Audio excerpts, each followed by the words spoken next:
সুখদারানী YouTube চ্যানেলে আপনাদের সকলকে আবারও স্বাগত জানাই। অঙ্গনওয়াড়ি সেন্টারে পোষণ পখওয়াড়া ২০২৬ ১৮ই মে থেকে শুরু করে জুন মাসের ২ তারিখ পর্যন্ত যে পোষণ পখওয়াড়ার বিভিন্ন থিম অ্যাক্টিভিটি যেগুলো অঙ্গনওয়াড়ি সেন্টারে পালন করতে হবে সেটা নিয়ে আমি এর আগে ২ টো ভিডিও করেছি এবং সেখানে ১৮ থেকে ২৩ তারিখ মে মাসের ২৩ তারিখ পর্যন্ত কী অ্যাক্টিভিটির উপরে কী কাজ অঙ্গনওয়াড়ি সেন্টারে পালন করতে হবে সেটা মোটামুটি আপনাদের সঙ্গে আলোচনা করেছি। আজ ২৫ তারিখ থেকে ২৯ তারিখ মে মাসের ২৫ তারিখ থেকে ২৯ তারিখ পর্যন্ত কিভাবে অঙ্গনওয়াড়ি সেন্টারে পোষণ পখওয়াড়ার বিভিন্ন থিম অ্যাক্টিভিটি পালন করা হবে সেটাই আলোচনা করব। আগের ভিডিও যদি আপনারা দেখতে চান তো এই আই বাটনে আমি লিঙ্ক দিয়ে দিচ্ছি, এখান থেকে দেখতে পারবেন। এছাড়াও এন্ড স্ক্রিনে লিঙ্ক থাকবে, এছাড়াও ডেসক্রিপশন বক্সেও আপনারা লিঙ্ক পেয়ে যাবেন। তো দেখুন ২৫ তারিখে রয়েছে স্টিমুলেশন 0 to 3 ইয়ার্স, অর্থাৎ ০ থেকে ৩ বছরের যে শিশুরা আছে সেই শিশুরা সাধারণত অঙ্গনওয়াড়ি সেন্টারে আসে না। তাদের মা-বাবারা আসেন, তাদের কেয়ার গিভাররা আসেন। তো তাদেরকে অ্যাওয়ার করা বা তাদেরকে সচেতন করে তুলতে হবে আমাদের এই শিশুদেরকে কিভাবে সঠিকভাবে লালন-পালন করা যায়। এই অনুষ্ঠানটা অনুষ্ঠিত হবে অঙ্গনওয়াড়ি সেন্টারে। দেখুন এই অ্যাক্টিভিটিটার নাম দেওয়া হয়েছে শিশুর উন্নয়ন আমাদের স্বপ্ন। Promote awareness on early childhood care, nutrition, and child development, monitor developmental milestones, and guide caregivers on age appropriate care, nutrition, and stimulation practices. বলছে প্রমোট অ্যাওয়ারনেস মানে সচেতনতা বৃদ্ধি করতে হবে, সচেতনতা তৈরি করতে হবে অন আর্লি চাইল্ডহুড কেয়ার। একদম শৈশবে যে চাইল্ডহুড কেয়ার বা শিশুদের প্রতি যেভাবে যত্নবান হতে হবে তার উপরে অ্যাওয়ারনেস তৈরি করতে হবে। নিউট্রিশন তাদের পুষ্টি, অ্যান্ড চাইল্ড ডেভেলপমেন্ট এবং তাদের বিকাশ। মনিটর ডেভেলপমেন্টাল মাইলস্টোনস, বিভিন্ন সময়ে বিভিন্ন মাইলস্টোনে তাদের কতটা বৃদ্ধি বা বিকাশ হয়েছে সেটা দেখতে হবে। ৬ মাসে কতটা হলো, ১ বছরে কতটা হলো, ১.৫ বছর বা ১২ মাসে কতটা হলো, ১৪ মাসে কতটা হলো, ১৮ মাসে কতটা হলো সেগুলো মনিটর করতে হবে। অ্যান্ড গাইড কেয়ার গিভার্স, যারা শিশুদের প্রতি যত্ন নিয়ে তাদের লালন পালন করে তাদেরকে গাইড করতে হবে অন এজ অ্যাপ্রোপ্রিয়েট কেয়ার, মানে কোন বয়সে তাকে কিভাবে যত্ন করে লালন পালন করতে হবে, অর্থাৎ এজ অ্যাপ্রোপ্রিয়েট কেয়ার। কোন বয়সে তার সঙ্গে কী আচরণ করতে হবে, কিভাবে লালন পালন করতে হবে সেটা। Nutrition and stimulation practice, nutrition তাদের কী পুষ্টি দিতে হবে কোন বয়সে, অ্যান্ড স্টিমুলেশন প্র্যাকটিস এবং সেইটা এই কাজগুলোকে আরও বেশি করে কিভাবে উদ্দীপিত করা যায় সেইটা। এখানে দেখুন বলা আছে লিঙ্ক ফর লালন পালন ভিডিও শেয়ার ইন অ্যাটাচমেন্ট। এই কিছু ভিডিও আছে এই সংক্রান্ত, সেই ভিডিওগুলো আপনাদের সঙ্গে শেয়ার করা হবে। যদি আপনারা না পান এই ভিডিওর ডেসক্রিপশন বক্সে আমি সমস্ত ভিডিওর লিঙ্ক দিয়ে দিচ্ছি, ওখান থেকেও আপনারা পেয়ে যাবেন সেই ভিডিওগুলো। প্যারেন্টস মানে শিশুদের মা-বাবাকে শেয়ার করতে হবে বা কেয়ার গিভার যারা আছে তাদের শেয়ার করতে হবে। এখানে আরও কথা বলা আছে পেজেস 21 to 55, মানে ২১ নম্বর পেজ থেকে ৫৫ নম্বর পেজ এবং ৯০ থেকে ১০১ নম্বর পেজ ফ্রম নবচেতনা বুক বেঙ্গলি, এর সফট কপি আপনারা পেয়ে যাবেন বা পেয়ে গেছেন। যদি বই না থাকে, এটা পিভিভি ট্রেনিং, পোষণ ভি পড়াই ভি ট্রেনিং যেটা হয়েছিল সেই ট্রেনিংয়ে আপনারা এই বইয়ের কথা শুনেছিলেন। তো সেই বইয়ের ২১ থেকে ৫৫ নম্বর পেজ এবং ৯০ থেকে ১০১ নম্বর পেজ, এই পেজে এই নবচেতনা বইয়ের যে বেঙ্গলি ভার্সানটা আছে সেটা সফট কপি শেয়ার করা হয়েছে, সেটা আপনারা পেয়ে যাবেন। তো সেই বইয়ের এই পেজগুলোতে যা লেখা আছে সেগুলো প্যারেন্টস এবং কেয়ার গিভারদের সঙ্গে আপনাদের শেয়ার করতে হবে বা আলোচনা করে তাদের মধ্যে সচেতনতা বৃদ্ধি করতে হবে। অ্যান্ড লালন পালন audio visual materials may be shared through WhatsApp group of parents and caregivers. Audio video এই লালন পালনের যে অডিও ভিজুয়ালগুলো আছে, যেগুলো ভিডিও লিঙ্ক শেয়ার করা হয়েছে, যদি আপনারা না পেয়ে থাকেন আবারও বলছি ডেসক্রিপশন বক্সে আমি দিয়ে দেবো। সেইগুলো এই মা-বাবা বা কেয়ার গিভার যারা আছেন তাদেরকে হোয়াটসঅ্যাপ গ্রুপের মাধ্যমে শেয়ার করতে হবে। Page number 22 contains, page number 22 মানে নবচেতনার কথা বলা হচ্ছে, contains stimulation activities for children age 0 to 3 months. ২২ নম্বর পাতায় ০ থেকে ৩ মাস বয়সী শিশুদের কিভাবে আমরা লালন পালন করব সেই অ্যাক্টিভিটি সম্পর্কে এখানে বলা আছে। There after each subsequent page, ঠিক এরপর প্রত্যেকটা পরপর যে পাতা আছে corresponds to consecutive age groups in months, ঠিক তার পরের মাসে শিশুর সঙ্গে অর্থাৎ ৩ মাস পর্যন্ত ২২ নম্বর পাতায়, ঠিক তার পরের পাতায় রয়েছে ৪ মাসে সেই শিশুর সঙ্গে কী আচরণ করতে হবে, তাকে কিভাবে লালন-পালন করতে হবে ইত্যাদি। সেটা রয়েছে ২৩ নম্বর পাতায়, সেইভাবে বলছে। ২২ নম্বর পাতায় যেটা রয়েছে ঠিক ২৩ নম্বর পাতায় ওই শিশুর ঠিক তার পরের মাসেরটা রয়েছে বা পরের সময়েরটা রয়েছে। And continuing up to 36 months, এবং ঠিক এইরকমভাবে ৩৬ মাস বয়স পর্যন্ত শিশুর সঙ্গে কীরকম আচরণ করে তাকে কীভাবে লালন-পালন করতে হবে সেটাই নবচেতনা বইতে রয়েছে। সেটা আপনারা সফট কপি অলরেডি পেয়ে গেছেন হয়তো। On page number 59 etcetera. 59 এ ফর এক্সাম্পল, ইজি মানে ফর এক্সাম্পল, উদাহরণস্বরূপ বলা হয়েছে activities given on page 25 are to be shared with parents.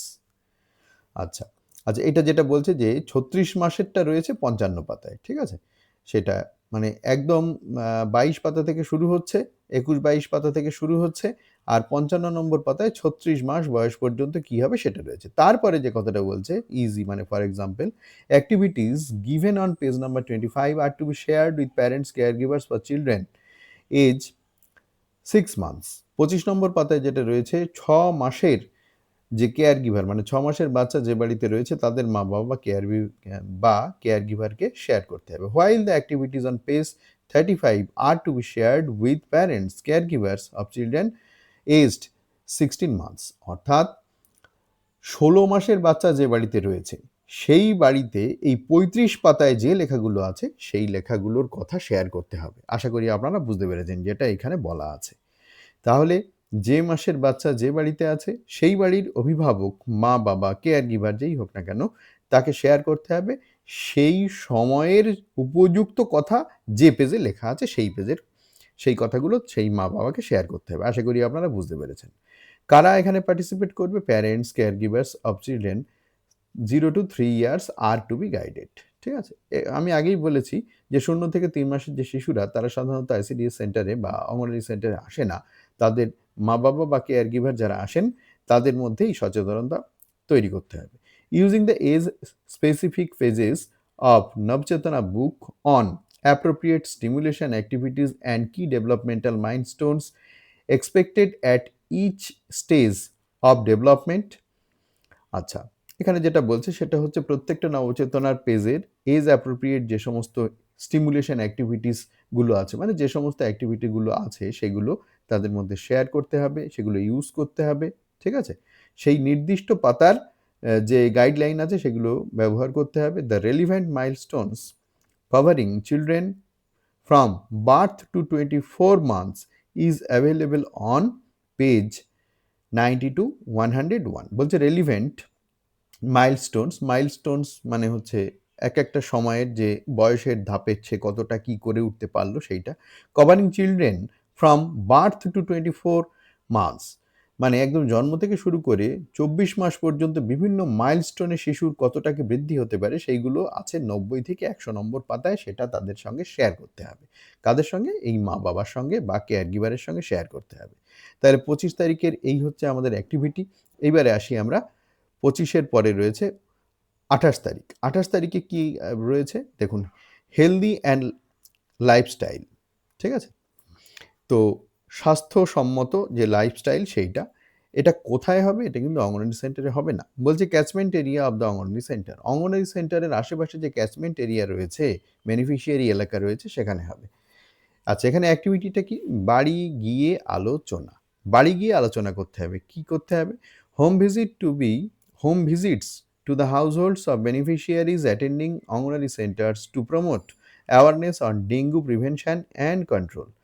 Home visit করতে হবে এবং সেখানে সচেতনতা তৈরি করতে হবে ডেঙ্গু প্রিভেনশন অ্যান্ড কন্ট্রোল। মানে ডেঙ্গু যে জ্বর, একদম মারাত্মক একটি অসুখ যেখানে মৃত্যু পর্যন্ত ঘটতে পারে, সেই ডেঙ্গু কিভাবে প্রিভেন্ট করা যেতে পারে এবং সেটা কিভাবে কন্ট্রোল করা যেতে পারে সেইটা নিয়ে অ্যাওয়ারনেস তৈরি করতে হবে। রেলিভেন্ট আইসি ম্যাটেরিয়াল, ইনফরমেশান, এডুকেশান, কমিউনিকেশান, এই ধরনের যে আইসি ম্যাটেরিয়াল সেগুলো দেখানো যেতে পারে। তারপরে দেখুন কি বলছে, অ্যাপ্রুভড এবং কিছু ডেঙ্গু নিয়ে সতর্কতা নিয়ে কিছু আইসি ম্যাটেরিয়াল আমিও আপনাদের সঙ্গে শেয়ার করছি, এটা একটু বলে নিই তারপরে। Approved IEC material of the health and family welfare department. দেখুন, আচ্ছা দেখুন, এখানে কি বলছে? Approved IEC material of health and family welfare বলছে কি issues to be addressed. Elimination of stagnant water in and around household. বাড়ির চারিপাশে যে স্ট্যাগন্যান্ট মানে বদ্ধ জল, যেখানে কোনো স্রোত নেই, জমে আছে জল, সেটাকে ফেলে দিতে হবে বা সেটা রাখা যাবে না। Maintenance of cleanliness. ক্লিনলিনেস মানে হচ্ছে পরিষ্কার পরিচ্ছন্নতা বজায় রাখতে হবে অ্যান্ড প্রপার ওয়েস্ট ডিসপোজাল, এবং আমরা যে বর্জ্য পদার্থ ডিসপোজ করি বা ফেলে দিই সেটা সঠিকভাবে করতে হবে। একটা জায়গায় ফেলে রেখে সেখানে জল জমতে দিলে হবে না। Use of mosquito prevention measures such as nets, repellents and full sleeved clothing. বলছে মসকিউটো বা মশা তাড়ানোর জন্য মশারি ব্যবহার করতে হবে, মশা তাড়ানোর বিভিন্ন ধূপ বা ইত্যাদি ব্যবহার করতে হবে, এবং ফুল হাতা শার্ট পরতে হবে। ফুল স্লিভড ক্লোদিং মানে সম্পূর্ণ পা হাত পা ঢেকে রাখতে হবে, এই ধরনের জামা কাপড় পরতে হবে। তারপরে দেখুন কি বলছে, early identification of symptoms such as fever, headache, body pain and timely medical consultation.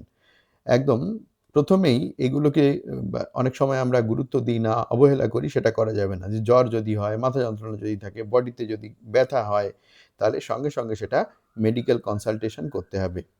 তারপরে বলছে community awareness and participation in regular vector control and sanitation. Community awareness মানে কমিউনিটির মধ্যে যে বাড়ি বাড়ি গিয়ে, সেই জন্য বলছে কমিউনিটি অ্যাওয়ারনেস তৈরি করতে হবে and participation in regular vector control and sanitation. Vector মানে হচ্ছে পতঙ্গ। এই পতঙ্গবাহী যে সমস্ত রোগ তৈরি হয়, সেই জন্য এদেরকে কন্ট্রোল করতে হবে, ঠিক আছে, এবং স্যানিটেশন পরিষ্কার পরিচ্ছন্নতা বিভিন্ন অ্যাক্টিভিটিগুলো করতে হবে। To be conducted by anganwadi worker. এটা অঙ্গনারী দিদিমণি যিনি আছেন, তাকে এটা করতে হবে বাড়িতে বাড়িতে গিয়ে। এবার ডেঙ্গু প্রিভেনশনের জন্য আমরা কি করতে পারি দেখুন, একটু দেখিয়ে দিই আপনাদেরকে। হেলথ ডিপার্টমেন্টের আইসি ম্যাটেরিয়াল বলছে বাড়ির চারিপাশে, পুরো বাংলায় এটা লেখা আছে, একটু দেখে নেবেন। দেখুন ডেঙ্গু সতর্কতা বা পরামর্শ, দেখুন কি বলছে, পরিবেশ জঞ্জালমুক্ত করুন, জমিয়ে রাখা জল সপ্তাহে দুবার খালি করে দিন। অন্তত সপ্তাহে দুবার জমিয়ে রাখা জল যদি আমরা খালি করে দিতে পারি, তাহলে ডেঙ্গুর যে মশা, সেই মশা ডিম পেড়ে সেখানে তার বংশবিস্তার করতে পারবে না। এটা যদি অন্তত সপ্তাহে দুবার কিন্তু করতে হবে। ডেঙ্গু একটি ভাইরাসজনিত অসুখ যা মশার কামড়ের মাধ্যমে সংক্রামিত হয়। তারপরে দেখুন খোলা পাত্রে জল জমতে দেবেন না। ডেঙ্গুতে সাধারণ ফ্লু জ্বরের মতোই উপসর্গ হয়, তবে অল্প কিছু ক্ষেত্রে ডেঙ্গু জটিল আকার নিতে পারে। মশারির মধ্যে ঘুমান, অবশ্যই মশারি টানিয়ে ঘুমাতে হবে। যতটা সম্ভব শরীর ঢাকা পোশাক পরুন, অর্থাৎ ফুল প্যান্ট, ফুল হাতা শার্ট পরলে আমাদের একদম হাত পা সবটাই ঢাকা থাকবে, তখন মশার কামড়ের থেকে আমরা বাঁচতে পারবো। সংক্রামিত ব্যক্তির দেহ থেকে ডেঙ্গুর ভাইরাস মশার দেহে যায়। যে সমস্ত মানুষ সংক্রমিত হয়, তাদের দেহে যদি ডেঙ্গুর মশা বসে মশা কামড়ায়, সেই মশা যখন অন্য কারোর দেহে বসে কামড়াবে, তখন এইভাবে সংক্রমণ হয়, সেটা বলছে স্বাস্থ্য ও পরিবার কল্যাণ দপ্তর, পশ্চিমবঙ্গ সরকার থেকে এটা দেওয়া হয়েছে এই আইসি ম্যাটেরিয়াল। এবার দেখুন কি বলছে, জ্বর হলেই স্বাস্থ্যকেন্দ্রে যান, প্রয়োজন হলে ডাক্তারের পরামর্শ মতো রক্ত পরীক্ষা করান। স্বাস্থ্য ও পরিবার কল্যাণ দপ্তর থেকে বলা হচ্ছে। ডেঙ্গু সতর্কতা, জ্বরের সঙ্গে এই ধরনের লক্ষণ দেখা দিলে দেরি না করে হাসপাতালে যান।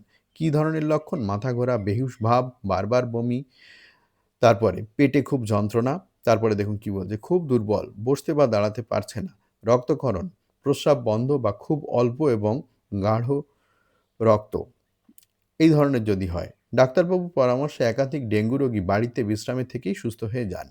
ডেঙ্গু সতর্কতা, দেখুন এখানে এই যে কথাটা বলা রয়েছে, এখানে আমি একটা ব্যক্তিগত অভিমত দিই। অনেক সময় দেখা যায় কি যে হাসপাতালে আপনি গিয়ে ভর্তি হয়ে থাকছেন, সেখান থেকে হয়তো বাড়ির পরিবেশটা বেশি ভালো। সবসময় হয় না, কখনো কখনো এটা হতে পারে। সেক্ষেত্রে ডাক্তারের যে পরামর্শ, সেটা সঠিকভাবে মানতে হবে। তারপরে দেখুন কি বলছে, ডেঙ্গু সতর্কতা, দেখে নিন ১০ দিক প্রতি রবিবার ১০ মিনিট।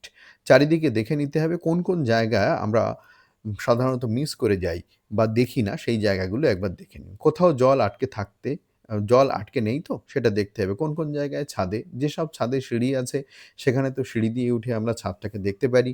কিন্তু যেসব ছাদে সিঁড়ি নেই, সেখানে কিন্তু মই দিয়ে অন্তত সপ্তাহে ১ বার ২ বার অবশ্যই দেখতে হবে কোথাও জমা জল আছে কিনা। নর্দমায় জমা জল আছে কিনা দেখতে হবে।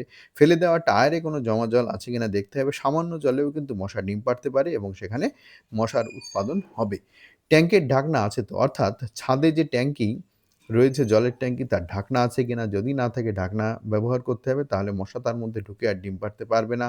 ত্রিপল ঢাকায় জল জমে নেই তো, যেখানে ত্রিপল ঢেকে দেওয়া রয়েছে সেখানে দেখা যাচ্ছে ত্রিপলের মধ্যে কোনো একটা জায়গায় ত্রিপলটা একটু নিচু হয়ে সেখানে জল জমে আছে, সেখানেও কিন্তু ডেঙ্গুর মশা ডিম পাড়বে এবং ডেঙ্গুর মশা তৈরি হবে।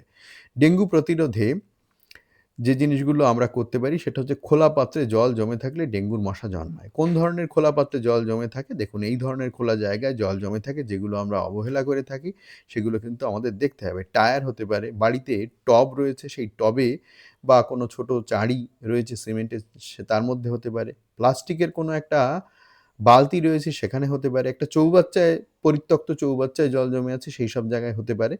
তারপরে দেখুন, ডেঙ্গু প্রতিরোধে আমাদের কি করতে হবে? এইরকমভাবে ময়লা আবর্জনা পড়ে থাকলে, ছোট, ছোট আকারে জল জমে থাকলে সেখানে কিন্তু এগুলো হতে পারে। বাড়ির চারপাশে পরিচ্ছন্ন রাখুন। যেখানে সেখানে আবর্জনা জমলে ডেঙ্গুর মশা বৃদ্ধি পায়। এইটা কিন্তু খুব ইম্পর্টেন্ট জিনিস।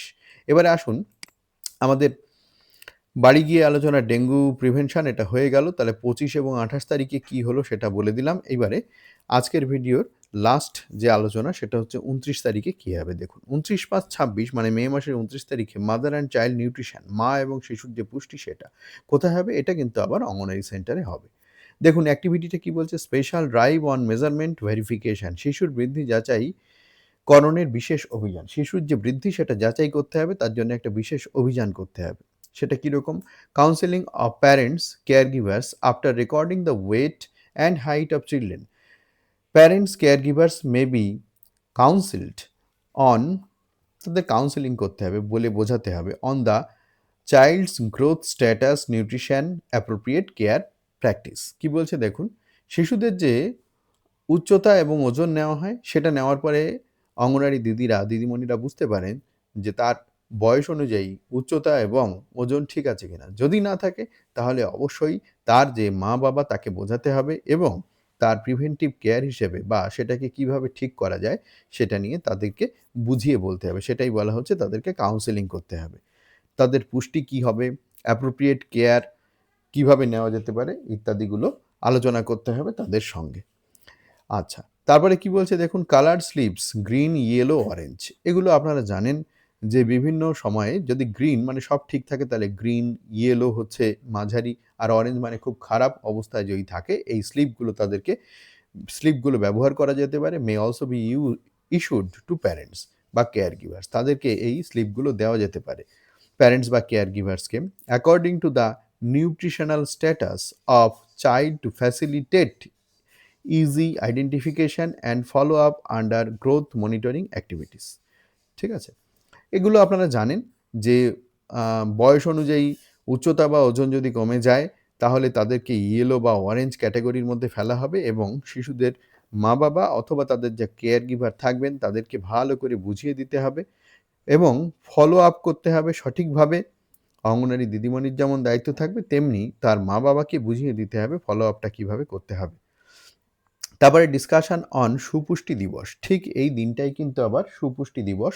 সেই জন্য এই সুপুষ্টি দিবসের যে আলোচনাগুলো আছে সেই আলোচনাগুলো করতে হবে। থিমের উপরে, কোন থিমের উপরে? Early childhood development and warning science. Early childhood development এবং ওয়ার্নিং সায়েন্স যেগুলো আছে সেগুলোর উপরে আলোচনা করতে হবে সুপুষ্টি দিবসে। ম্যাটেরিয়াল কী কী লাগবে? Approved guideline for measuring, approved IC on early childhood development and warning science. বলছে যে measuring approved IC on early childhood development and warning science. Childhood ডেভেলপমেন্টের জন্য যে অ্যাপ্রোপ্রিয়েট আইসি ম্যাটেরিয়ালগুলো আছে সেগুলো আপনারা ইউজ করতে পারেন। Anganwadi workers may prepare coloured slips green, yellow and orange. Anganwadi দিদিমণি যারা আছেন তারা এই কালার স্লিপগুলো ব্যবহার করতে পারেন for recording the date of measurement, weight, height. যে ডেটে তার হাইট, ওয়েট মেজার করা হচ্ছে, রেকর্ড করা হচ্ছে, সেইভাবে স্লিপ ইস্যু করতে পারেন। Children identified with nutritional concerns if required may be referred to health centre or NRC as applicable. যদি তাকে এনআরসিতে রেফার করতে হয় তাহলে হেলথ ডিপার্টমেন্ট বা আপনার আইসিডিএস প্রজেক্ট অফিসের সঙ্গে যোগাযোগ করে তাকে এনআরসিতে রেফার করা যেতে পারে। Supervisors are to cross check the height and weight measurement of children and ensure timely uploading of the data in পোষণ ট্র্যাকার। দেখুন, এটা কিন্তু মাসের একেবারে শেষ। অনেক ক্ষেত্রে অনেক সময় দেখা যায় অঙ্গনওয়াড়ি দিদিদের যে ওজন মেশিন আছে সেটা ভুল থাকতে পারে বা তাদের ভুল হতে পারে। সেটা সুপারভাইজার ম্যাডামরা এই দিনের মধ্যে সেগুলো চেক করে নেবেন যে কোথাও ভুল আছে কিনা, এবং আপনারা অঙ্গনওয়াড়ি দিদিমণি যারা আছেন তারাও চেক করবেন যে কোথাও ভুল আছে কিনা। দরকার হলে আরেকবার ওজন, উচ্চতা নিয়ে চেক করে নিবেন। যদি ভুল থাকে তাহলে সুপারভাইজার ম্যাডামদের সহযোগিতা নিয়ে সেগুলোকে কারেকশন করতে হবে বা সঠিক করতে হবে ভুলটাকে। পার্টিসিপেন্ট কারা থাকবেন? প্যারেন্টস, কেয়ার গিভার্স, চিলড্রেন থাকবেন। এখানে শিশুরা থাকবে, মা-বাবা থাকবে এবং কেয়ার গিভার্সও থাকবে। আচ্ছা। এএনএম, আশা ওয়ার্কার্সরাও এখানে থাকবে। সুতরাং এএনএম, আশা ওয়ার্কার্স যারা আছেন তাদেরকে আগে থেকে একটু জানিয়ে রাখতে হবে যে ওই দিনে অঙ্গনওয়াড়ি সেন্টারে এই ধরনের যে অ্যাক্টিভিটিগুলো করা হবে তাদেরকে উপস্থিত থাকতে বলতে হবে এবং তাদেরও মূল্যবান পরামর্শ আলোচনা মধ্যে রাখতে হবে। To be conducted by anganwadi worker supervisors to cross check. Anganwadi ওয়ার্কার্সরাই এটা করবেন এবং সুপারভাইজাররা ক্রস চেক করবেন হাইট, ওয়েট। এখানে আরেকটা কথা বলে দিই, যেভাবে আলোচনা করতে হবে সেটা এইখানে গাইডলাইন তো রয়েছেই রিটেন আকারে, মানে লিখিত গাইডলাইন। এছাড়াও আপনাদের মধ্যে আরও যদি নতুন কিছু ভাবনা থাকে, যদি কোথাও মাদার অ্যান্ড চাইল্ড যে কার্ড, এমসিপি কার্ড ইউজ করা যায়, সেটা আপনারা করতে পারেন। ঠিক আছে? যেমন ধরুন এই শিশুর উন্নয়ন অ্যাওয়ারনেস, এখানে মাদার চাইল্ড যে কার্ড আছে, এমসিপি কার্ড, সেটা ব্যবহার করা যেতে পারে। এছাড়াও এই যে নবচেতনার যে বই রয়েছে, সে বইটা তো আছে যেটা আমি আলোচনায় বললাম, সেগুলো ব্যবহার করা যেতে পারে। তাহলে এটা হচ্ছে ৩ নম্বর ভিডিও এই পোষণ পখওয়াড়াতে। এরপরে আরেকটা ভিডিও করে আমি বাকি আলোচনা যেটা সেটা শেষ করব। আর আবারও বলছি যে বিভিন্ন রকম যে লালন পালনের ভিডিও সেটা ডেসক্রিপশন বক্সে আপনারা লিঙ্ক পেয়ে যাবেন, সেখান থেকে আপনারা দেখে নিতে পারবেন। ভালো থাকবেন, দেখা হবে পরের ভিডিওয়ে।